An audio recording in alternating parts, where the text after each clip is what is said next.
every club. Hello and welcome to the Global Sports Podcast Network. My name's Michael. I'll be the host today, and this is Tactics Tuesday. Today I'm by myself. It seems like whenever I host, I am always by myself. I guess people just don't really like my hosting techniques. But today we're going to talk about the upcoming PSG match. I won't go into too much detail because we're going to have a preview tomorrow. But we're going to kind of talk about how they tactically approach the game and kind of how we can counteract that and what sort of things we should look out for. And then in the second half, I'm going to talk about some potential transfer rumours, some incoming, some outgoings, just to kind of fill out the episode. But basically, so to start with, PSG, they are unbeaten in Ligue 1. I know it's Ligue 1, people say it's a Farmers League, but they are unbeaten in Ligue 1. They are playing a very, very good style of play. Luis Enrique has got them flying. I mean, getting a manager like Luis Enrique into your team is just a good way of stepping forward. They've changed their sort of approach in recent years quite drastically. They've changed it from sort of that Galacticos style of recruitment to more of a build for the future kind of recruitment. I mean, PSG have always had an amazing academy, but they don't really rely on it, which is strange. Like, I mean, players like Nkunku have come from the PSG academy, but haven't succeeded at PSG. They've succeeded elsewhere. But they have all they are very, very good in their own right. They don't really have any real challenges in Ligue 1. They're a team that kind of they coast every year, and the Champions League is their main focus. So when it comes to us playing them, it's going to be very interesting to see how strong their team is. In their last game, they played Lille. Lille set up in a similar sort of way as we do normally. Obviously, we played them earlier in the season. They set up in a 4-2-3-1, and they lost 4-1 in the end. All 4 goals came in the first half, and it seems like Lille kind of came back into it in the second half. But how PSG set up to kind of counter that and kind of get the most out of the game, they played in a 4-3-3 with the attacking fullbacks being kind of very key to the whole system as well, and the front three being very tight and close together. So in this game against Lille, they played Barcola, Gonzalo Ramos, and Ousmane Dembele. Ousmane Dembele is having an incredible season. They obviously got rid of Kolo Muani in the summer. He's gone to Juventus and is playing very well, actually. But that is the starting front three. Technically, they play Doué in midfield, but he kind of becomes a 10. So realistically, they kind of set up as a 2 centre-backs. Then sort of they set up very similar to how we do, just in out of possession, they kind of defend in that 4-3-3 as opposed to defending in a 4-2-3-1. So in attack, they set up with 2 deep centre-backs. Their left back is a little bit deeper. Obviously, ours being Trent is a little bit deeper on the right. It's just kind of a mirror of the other side. And then they have Achraf Hakimi, who has been their statistically best player this season in terms of like average match ratings. He's just been consistently very, very good, and has been pushing those high standards. He basically plays as a fullback. He's very similar to a Jeremy Frimpong, if anyone's familiar with Leverkusen, or he's very similar to some of the other very attacking fullbacks. Bit like sort of Robertson in his heyday in terms of like absolutely bombing forwards. Like his average position is basically the right wing spot. And then the midfield 3 kind of stay as a compact sort of diamond, with Ruiz being that central pivot, with Neves being a bit more of an 8, and Doué, as I said, being a bit more of an attacker. Doué kind of drops into the middle role. He'll be mostly kind of combating Gravenberch. Neves will be on that sort of it'll be on their left hand side. So whether it will be kind of McAllister and Gravenberch taking Neves and McAllister taking Doué, or however we approach this game. It'll be interesting to see, because how they set up is very sort of similar to how we do, and therefore quite a good foil to how we kind of play. Their front three is very compact, very tight together. Ousmane Dembele is playing that sort of Salah role in terms of like stays on the back line, stays on that sort of left back shoulder. He can come short. He's very technical, but he can also run in behind. When he was at Rennes, he was quoted as saying like, he was asked why he takes free kicks with his right foot and penalties with his left, and he just said, because I want to. He's one of those players that has no weak foot, which is really dangerous when you're a fullback coming up against that, because he could go either way. And I think Robertson or Simicast, whoever plays on that left-hand side, is going to have to be really sort of mindful that they don't get caught out, or they don't show them one way and get done and then kind of overcompensate, because he also kind of has Ramos sort of lurking near him, not entirely like on his shoulder, but the play is more focused on that right hand side, with Hakimi over there, with Ousmane Dembele, with Doué being all on that right hand side. It's going to mean that like McAllister, Robertson, whoever plays on left wing, whether that be Gakpo, whether that be Diaz, whether that be Chiesa, any of those players are going to have to really be switched on and help each other out. Hopefully, I think Slot will kind of focus on pinning their fullbacks back, just to kind of give a bit of a reprieve for our fullbacks to kind of be able to adapt and kind of work on, or like not have to get overwhelmed by those attackers. Because I think in a one-on-one situation, we have the better players, we have the better centre backs, we have the better midfielders. But if they start overloading us on that right hand side, Robertson, who has been a little bit suspect all season. He's over recent times, because we've kind of switched the play a little bit. I'll get into that in a second. We have kind of changed that to sort of suit more what he's about, in terms of like being that flying fullback again, being that extra attacker. Is pretty much a mirror of this PSG team, as I said. So kind of not getting Robertson overwhelmed and kind of having that support will be perfect. And I think Salah will be able to keep Mendes like pinned back, and I think that will mean that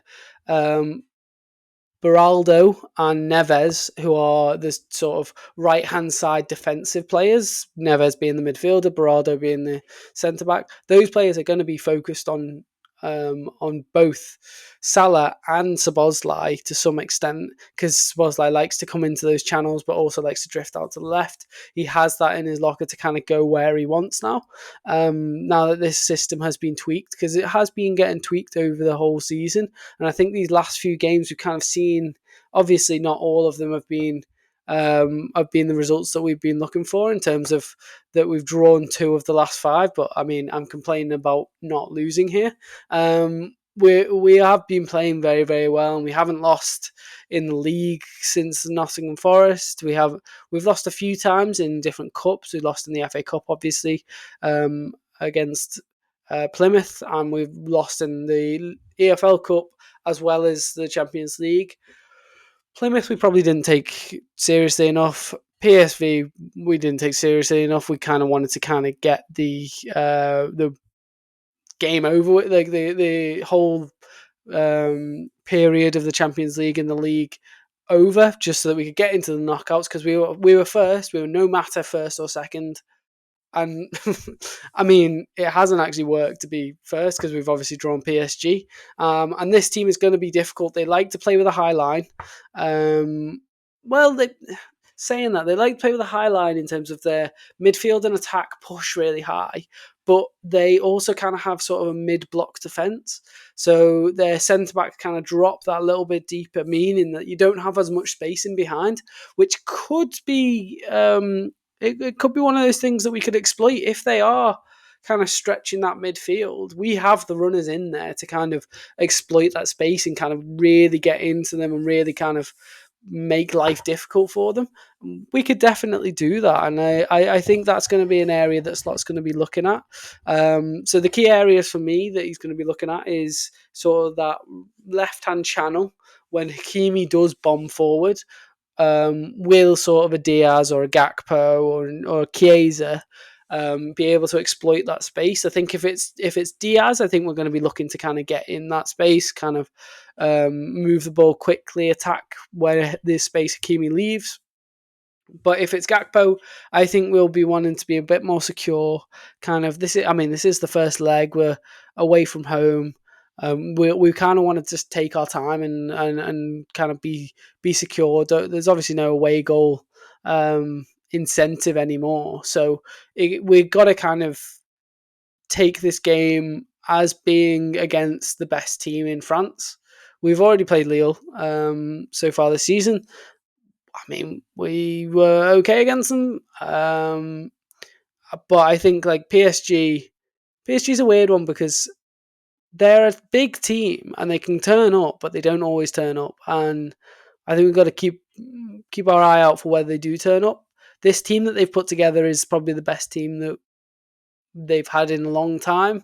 In terms of there isn't a Neymar, there isn't a Messi, but it is a team. It's not two superstars trying to carry the team. It is a proper team. So we are going to really have to adapt and kind of tackle those players, those individual battles really intently. They do have some players on the bench that we might have to look out for. There's William Pancho, who we were linked with in the summer, centre back / left back, left footed centre back. He seems to be getting brought on for Nuno Mendes when they want to kind of shut down the game. They want to play 3 centre backs so that they can kind of just lock it up. They've got Warren Zaire-Emery, very, very talented centre mid from the PSG academy. I said they've got a very good academy. I've seen links with us with him, but he is a player who is pretty sure he's still 18. Like, if we wanted to get him out of PSG, that would cost us more than any amount of money that FSG has ever spent. I highly doubt PSG. They're not going to need to kind of tackle PSR, FFP sort of regulations, are they? Because they don't need to. So they're not gonna spend. They're not gonna need that money. So I don't think we're getting him out there. They've got Kvaratskhelia, who we were kind of linked with at some point. It seems to be a bit of a theme. Us and PSG kind of going for the same sort of players, especially with this new system that they've taken on with recruitment. It seems to be that we're going for the right people. And then Kangin Lee, who is he's an attacking midfielder. So I think like there are players that we need to look out for, predominantly in terms of Ousmane Dembele, Barcola, Doué, and Hakimi. I think they are the key players. Obviously, with Kvaratskhelia coming off the bench is also one that we definitely need to keep an eye out for. But in terms of how they play, they play in sort of a compact 4-3-3 with the flying fullbacks bombing up. The 3 in midfield kind of turns into sort of 1 holding and 2 flying 8s, maybe an 8 and a 10, and then the three attackers kind of scrunching together, make that middle of the park quite congested, kind of bring everyone inside so the fullbacks do have that space along the outside to kind of just do what they want, which is really like interesting, and you can kind of see how that battle will kind of work out with the likes of Trent versus Barcola, Robertson versus Ousmane Dembele, Salah versus Mendes, and sort of Diaz or Gakpo versus Hakimi. In terms of like the spaces being vacated by each individual player can be exploited by the opposite number, just because these players are so good, and it'll be really interesting to really see what they kind of do, how Slot approaches this game, and how they can really kind of tackle different weaknesses in the team and kind of try and keep ourselves as secure as possible. After the break, I'm going to come back and talk about a little bit of transfer rumours, as well as maybe touching again on the past Newcastle game. Looking forward to the EFL Cup final. Your body is unique, and Global Sports Podcast Network has partnered with this podcast. Hello, welcome back. Hopefully those adverts worked. I don't know if they did. But yeah, so welcome back to Tactics Tuesday. So just going to quickly touch on the Newcastle game from the other day. Obviously, we did a post-match kind of reaction of it, and we kind of got that our initial feelings. I think some of the good takeaways to take from it was that we were comfortable. I don't think at any point I really felt worried by Newcastle. I mean, some of the big news coming from the games that have happened this weekend, looking forward to the EFL final, is that Gordon is out. Gordon will be out for that game, which is big news. That is one of their best attackers. I don't know whether Isak will be available. I think he probably will be, which will be a little bit annoying because obviously he's one of their biggest threats. But I think when it's Isak, Harvey Barnes, and Jacob Murphy, I feel more confident than when it is when Anthony Gordon's in that combination. I think the game will go well for us. I think we're going to have we're going to tackle a game. I mean, Wembley is Anfield South, of course. The key players to watch out for are actually like the fullbacks for Newcastle. I think Livermento and Lewis Hall have been amazing all season, and obviously the midfield on their day can be good, but they haven't been playing very well recently. Obviously, just got knocked out by Fulham the other day in the FA Cup, so probably going to be looking to kind of make amends. But I mean, Johnny Heitinger did the job on them to kind of get them to the point where they're not able to compete with us in the game. So hopefully, when it comes to the EFL Cup final, we will be, we'll be solid and we'll be doing very well. So in terms of transfer news, some rumours I've seen. The main one I've been seeing at the moment is a player called Mohamed Ali Cho. He is a French player. He was born in France. Is eligible to play for France. He is 182. 1.82 meters tall. He was born in 2004, so he's only 21. Predominantly a right winger, but can play at striker, can play at left wing. He played for Real Sociedad, for a number of years. Had a very good spell there.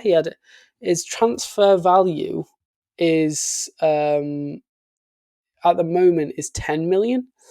Which is really interesting to see that is where, I mean, it's gone up to 12 million now, but he was bought for 10 million in the summer, or summer previously, March 2024. He was bought from Sociedad to Nice for 10 million. He's had a high of 15 million. I think if we tried to get him out of Nice now, I think it would probably cost us 15, 20 million, which for a player that he's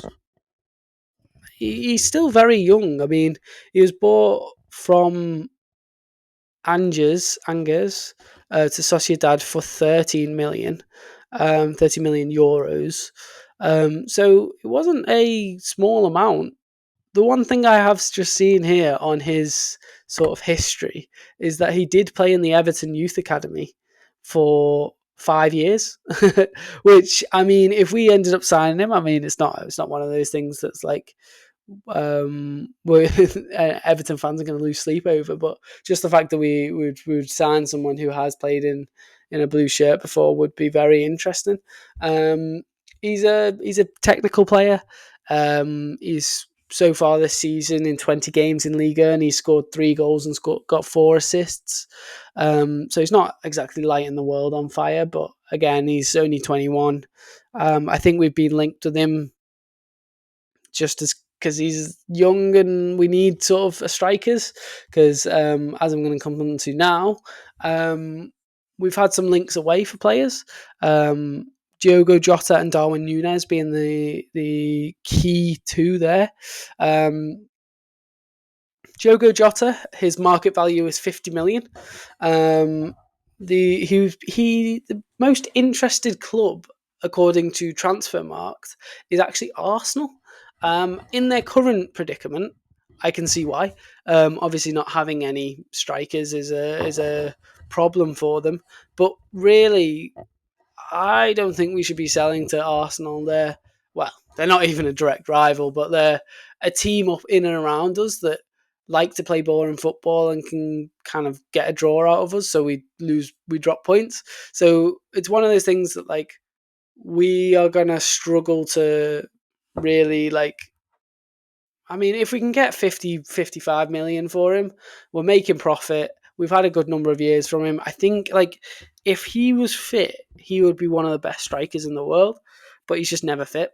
he's one of those players that, like, he gets into the team for, like, a 3-week spell of, like, 5-6 games, but then just gets injured and is out for a few months, and then he's always kind of getting back to fitness. That's what it feels like. He's never fully there.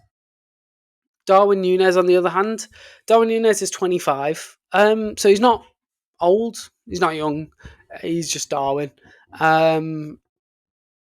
His transfer value is 65 million. I think that is helped by his age and helped by the price tag previously. I think we're going to want to kind of recoup all our money back in terms of the 85 million. Obviously, we had the link with Saudi in January. We allegedly had a bid, we rejected a bid of 75 million for him, which is insane money for Darwin Núñez. I don't know what they're watching, but I think he's one of those players that has that sort of media attention. And I think if he went to Saudi, he could tear it up, or he could be such a good like media campaign, getting eyes on the Saudi league, because everyone would just be like, "What is happening? It's chaos, pure chaos."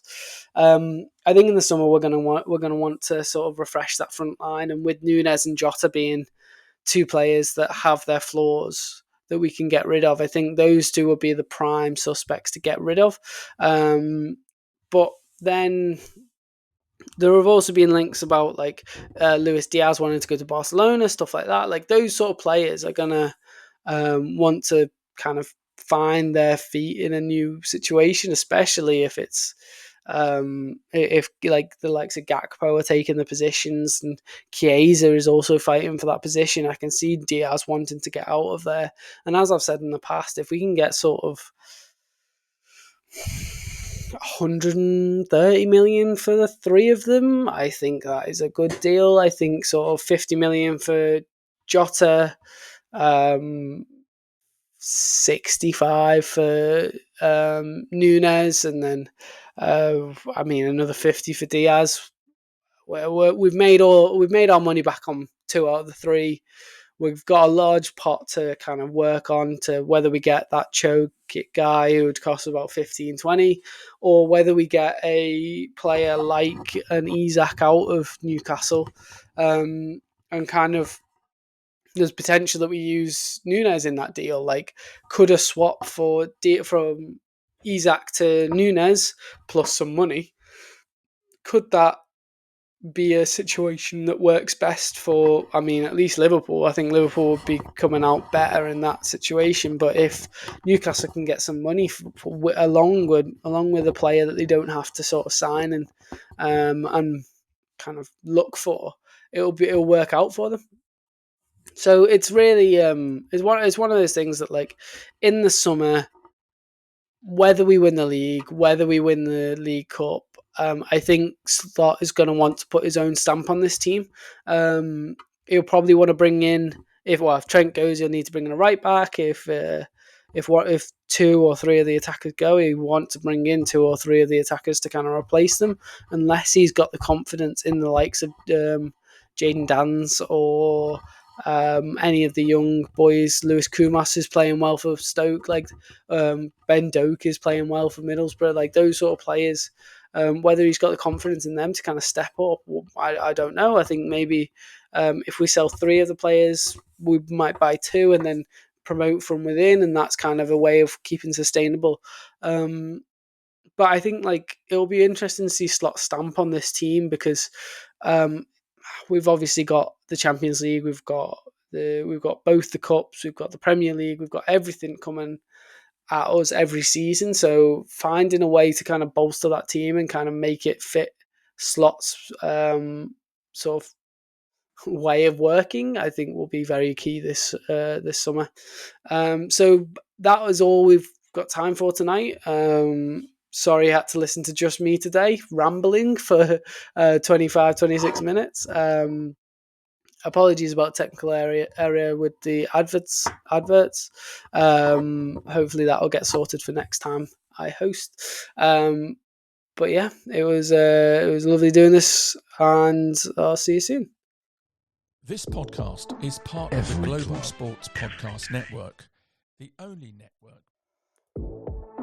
Every club